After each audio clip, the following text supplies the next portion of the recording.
एक बार का जिक्र इस्लामी गांव था जहां दरख्त थे, परिंदे चहचहाते थे और सबसे खूबसूरत चीज थी मस्जिद। उसी गांव में एक नन्हा बच्चा रहता था।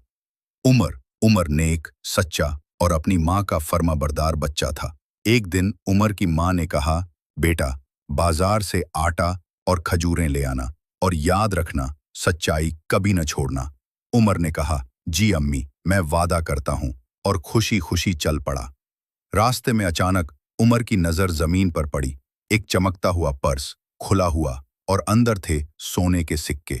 उमर ने इधर उधर देखा, फिर पर्स उठाया और बोला, ये किसी और का है, मुझे ये वापस करना है। वो पर्स लेकर मस्जिद गया। वहां इमाम साहब खड़े थे। उमर ने अदब से कहा, इमाम साहब, ये मुझे रास्ते में मिला था, शायद किसी का गुम हो गया है। इमाम साहब मुस्कुराए, माशाअल्लाह बेटा, तुम बहुत ईमानदार हो। उसी वक्त एक बूढ़ा शख्स मस्जिद में दाखिल हुआ, पर्स को देखा और रोने लगा। ये मेरा है, मेरी बीमार बीवी के इलाज के पैसे थे। फिर वो उमर को गले लगाकर बोला, बेटा, तुमने मेरी उम्मीद वापस लौटा दी। लात को उमर अपनी माँ के पास बैठा था।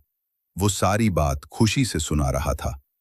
माँ ने प्यार से उसके सर पर हाथ रखा और कहा, बेटा, अल्लाह तुमसे राजी हो।